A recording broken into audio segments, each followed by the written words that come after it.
नमस्कार साथियों, मैं प्रमोद उपाध्याय बाल विद्या मंदिर सीनियर सेकेंडरी स्कूल खत्रीपुरा नागौर के ई लर्निंग पोर्टल पर आपका हार्दिक स्वागत करता हूं।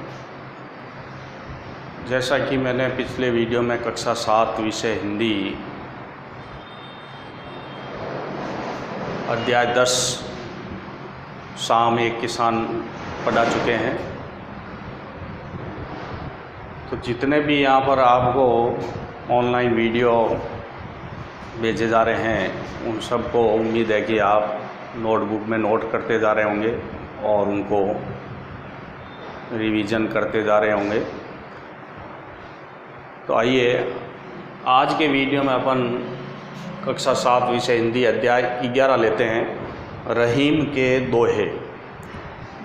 रहीम के दोहे जो हैं रीतिकालीन दोहे हैं, क्योंकि रहीम जो थे रीतिकालीन कवि के रूप में माने जाते हैं।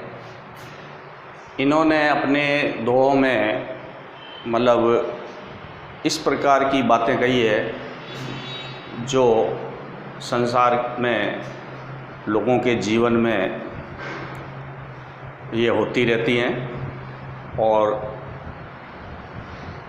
ये सभी बातें जो इस दोहे में लिखी गई हैं उनको जीवन में उतारना चाहिए और जीवन को सफल बनाना चाहिए कि किस प्रकार जीवन को जीना चाहिए, ये रहीम जी ने अपने दोहों में बताया है। तो चलिए अपन पहले दोहे से शुरुआत करते हैं। पहले दोहे में रहीम जी ने लिखा है, कहे रहीम संपत्ति सगे बनत बहुत बहुरीत। इस पंक्ति के माध्यम से रहीम जी कहना चाहते हैं कि संपत्ति सगे का मतलब होता है जो धनवान व्यक्ति होते हैं, जो अमीर होते हैं, जिनके पास बहुत सारा पैसा होता है, उन व्यक्तियों के पास में हर एक कोई आना चाहता है, यानी हर एक कोई उससे मित्रता बनाना चाहता है। यानी संपत्ति सगे, यानी उस पर संपत्ति होने की वजह से सब कोई उसके मित्र बनना चाहते हैं। ये बात रहीम जी कह रहे हैं कि इस दुनिया के अंदर ऐसे कई धनवान लोग हैं, तो उस धनवान लोगों के बीच में कई लोग रहना चाहते हैं, उनसे मित्रता करना चाहते हैं, उनके साथ संबंध बनाना चाहते हैं। बनत बहुत बहुरीत, बनत यानी कई प्रकार से, यानी बहुत सारे प्रकार से रीतियों से, अलग अलग प्रकारों से, किसी न किसी माध्यम से धनवान व्यक्ति से संबंध बनाना चाहते हैं। अब क्यों बनाना चाहते हैं? क्योंकि उसके पास धन होता है, अमीर के पास धन होता है, इसलिए वो उनसे मित्रता करना चाहते हैं। और वो बनत बहुत बहुरीत यानी अनेक प्रकारों से, कोई भी किसी प्रकार का भी माध्यम लेके उनसे जुड़ना चाहते हैं। ठीक है ना? तो कहे रहीम संपत्ति सगे बनत बहुत बहुरीत, यानी अलग अलग प्रकार से, कई रीतियों से। आगे की पंक्ति में, विपत्ति कसोटी जय कसे तेई सांचे मीत। रहीम जी कहते हैं कि विपत्ति कसोटी जय कसे तेई सांचे मीत।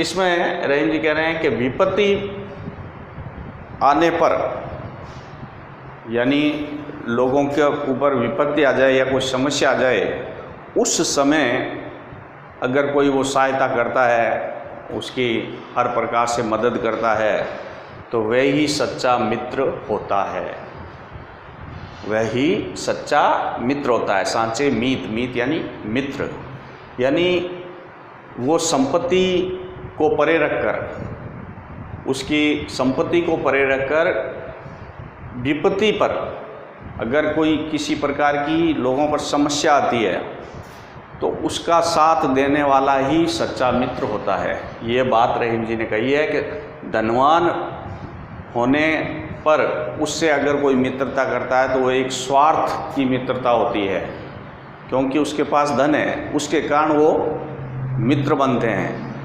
लेकिन सच्चा मित्र कौन होता है? सच्चा मित्र होता है जो विपत्ति में सहायता करता है। यानी किसी प्रकार की समस्या आ जाती है आदमी पर, तो उसकी जब सहायता जिस व्यक्ति द्वारा की जाती है वही उसका सच्चा मित्र होता है, ना कि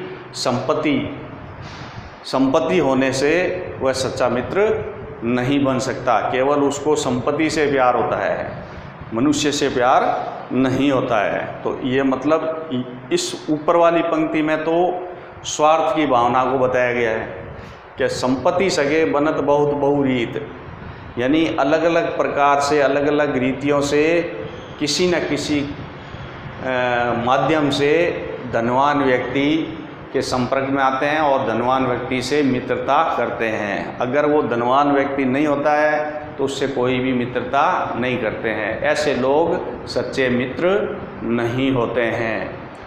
सच्चे मित्र कौन होते हैं? रहीम जी ने बताया कि विपत्ति कसोटी जय कसे, जो समस्या आने पर, विपत्ति आने पर अगर उसकी कोई सहायता करता है तो वह सच्चा मित्र होता है। उससे सच्चे मार्ग पर ले जाने वाला ही सच्चा मित्र होता है। तो ये बात इस दोहे के अंदर कही गई है। अब दूसरा दोहा लेते हैं। जाल परे जल जात बही, जाल परे जल जात बही तजी मीनन को मोह। यानी जब शिकारी जल के अंदर जाल बिछाते हैं मछली पकड़ने के लिए, तो वो जाल जब पानी पर गिरता है तो पानी क्या होता है, वहाँ से दूर हटता है। पानी क्या होता है, वहाँ से दूर हट जाता है, जाल से वो दूर हो जाता है। जाल परे जल जात बही, यानी वहाँ से वो पानी बह जाता है जब जाल जल पर पड़ता है। तजी मीनन को मोह, तजी मीनन को मोह, और वह जो मछलियाँ होती है उससे, उसका किससे प्रेम होता है? जल से प्रेम होता है। लेकिन वो पानी जो है मछलियों के प्रेम को, मछली के संबंध को तोड़ देता है, यानी वो जाल से परे हो जाता है। जाल में कौन फंस जाता है? मछलियाँ। और पानी क्या हो जाता है? अलग हो जाता है। तो पानी का मोह नहीं होता है मछलियों के प्रति, लेकिन रहीमन मछली नीर को, रहीम जी कहते हैं कि लेकिन मछली नीर को तऊ ना छोड़त छोए, यानी मछली जो होती है तब भी पानी को नहीं छोड़ती है, क्योंकि वह बिना पानी के मछली मर जाती है, यानी अपना बलिदान कर देती है, अपना त्याग कर देती है, अपने जीवन का त्याग कर देती है बिना पानी के। तो इस प्रकार मछली का जल से बहुत प्रेम होता है, क्योंकि मछली जल के बिना नहीं रह सकती। लेकिन जल क्या कर रहा है? जल मछली को त्याग देता है। तो इसी प्रकार से ये बात बताई है कि प्रेम जो होता है मनुष्य के बीच में वो होना चाहिए, यानी प्रेम लोगों के बीच में होना चाहिए, व्यवहार अच्छे होने चाहिए, ये बात बताई गई है। यानी कभी भी उसको मतलब उस प्रेम से दूर नहीं जाना चाहिए। अगला पंक्ति में अगला दोहा क्या है? रहीम जी क्या कह रहे हैं कि तरुवर फल नहीं खात है, सरवर पियत ना पान। रहीम जी कह रहे हैं तरुवर, तरुवर यानी पेड़ पौधे, फल नहीं खाते हैं, यानी पेड़ पौधे क्या करते हैं? फल को पैदा करते हैं, वो खुद स्वयं उस फल को नहीं खाते हैं। पेड़ कभी भी अपने स्वयं के फलों को नहीं खाता है। सरवर पियत ना पान, सरवर यानी तालाब, और तालाब में जो पानी भरा हुआ रहता है तो तालाब कभी भी अपने स्वयं का भरा हुआ पानी नहीं पीता है।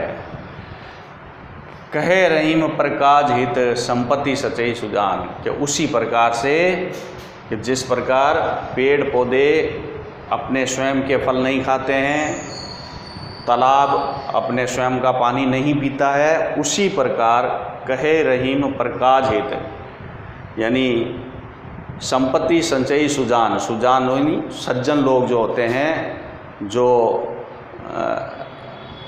साधु जो लोग होते हैं, सज्जन लोग जो होते हैं, जिनका व्यवहार अच्छा होता है, उनके जो विचार होते हैं वो कैसे होते हैं कि प्रकाज हित यानी दूसरों के कार्यों के लिए, प्रकाज यानी पर यानी दूसरे, काज यानी कार्य, यानी दूसरों के कार्यों के लिए, दूसरों की हित के लिए, संपत्ति संचयी यानी जो धन संपत्ति है उसको इकट्ठा करते हैं सज्जन लोग। किसके लिए?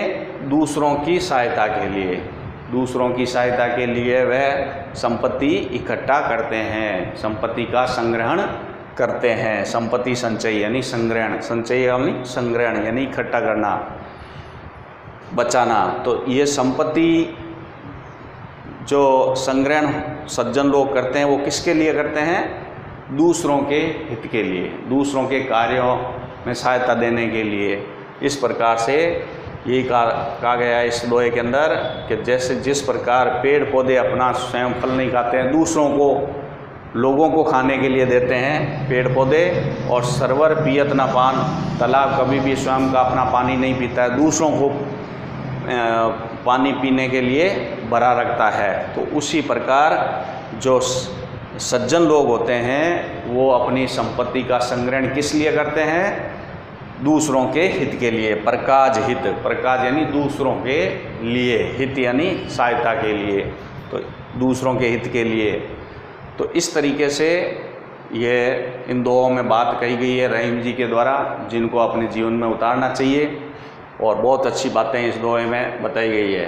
तो इस पहले दोहे में तो ये बताया कि हमें हमेशा सच्चे मित्र से ही मित्रता करनी चाहिए, जो सच्चा है, जो अच्छे मार्गदर्शन बताता है, जो हमारी समस्या या हमारी विपत्ति के समय हमारे साथ रहता है, हमारे साथ सहयोग करता है, वही सच्चा मित्र होता है। और जो सच्चे मित्र नहीं होते हैं वो किस प्रकार के होते हैं? इस प्रकार के होते हैं जो संपत्ति सगे बनत बहुत भी रीत, यानी अलग अलग प्रकार से धनवान लोगों से संपर्क बनाना चाहते हैं या उनसे मित्रता करना चाहते हैं। वह लोग कैसे होते हैं? स्वार्थी होते हैं, वो मित्रता नहीं करते हैं। वो मित्रता किससे करते हैं? धन से, उस धनवान व्यक्ति से नहीं, उसके धन से मित्रता करने के लिए प्रेरित होते हैं। तो इस तरीके से बताया कि सच्चे मित्र की पहचान यही है कि वह विपत्ति के समय हमारी सहायता करे,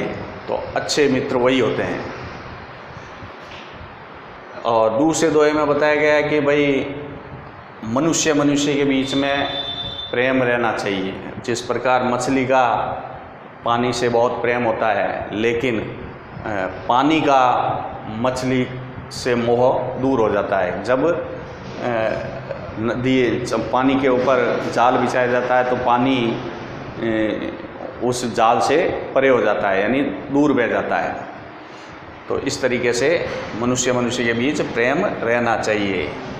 और तीसरे दोहे में बताया है कि जो भी सज्जन लोग होते हैं वो संपत्ति, धन संपत्ति का इकट्ठा इसलिए करते हैं ताकि दूसरों के विपत्ति के समय, दूसरों के कष्ट के समय वह सहायता के लिए दे सकें। तो इस तरीके से इन दोहों के बाद में, दोहों में अच्छी बातें बताई गई है जिनको अपने जीवन में उतारना चाहिए। ठीक है, तो इन दोहों को आप नोटबुक में नोट कर लेना। और मैं थोड़े कठिन शब्द बता देता हूँ। संपत्ति सगे यानी धनवान व्यक्ति से संबंध बनाना या से मित्रता करना। बनत बहुत बहुरीत, रीत यानी अलग अलग प्रकार की रीतियों से, अलग अलग प्रकार से रीतियों से। ठीक है। विपत्ति यानी समस्या,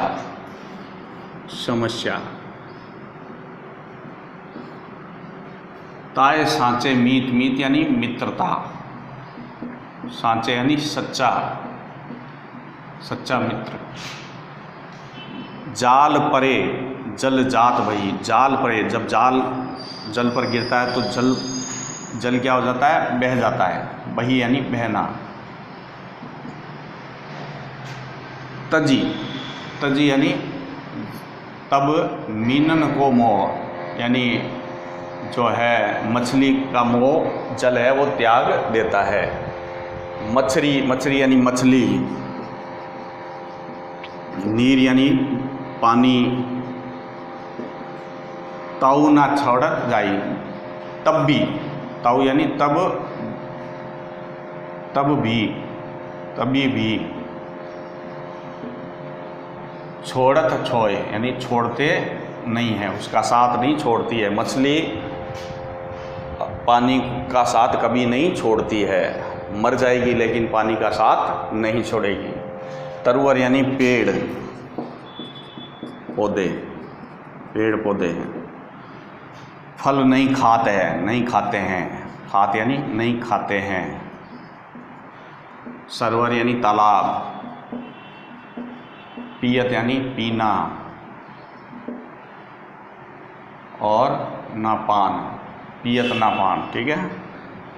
प्रकाश यानी दूसरों के लिए, दूसरों के लिए सहायता। संपत्ति धन, संचय यानी संग्रहण, संग्रह करना। और सुजान यानी सज्जन। तो इस तरीके से ये कठिन शब्द हैं और इनको आप बार बार पढ़ेंगे। कठिन शब्द बता दिए हैं, तो मैंने जिस प्रकार से इनकी अर्थ बताए हैं उनको आप ध्यान से सुनना और नोटबुक में नोट करना है। आज के वीडियो में इतना ही। आगे के वीडियो में मैं आपको इसके दो और हैं उनको भी बताऊंगा, तो इसको आप नोटबुक में नोट कर लें। धन्यवाद।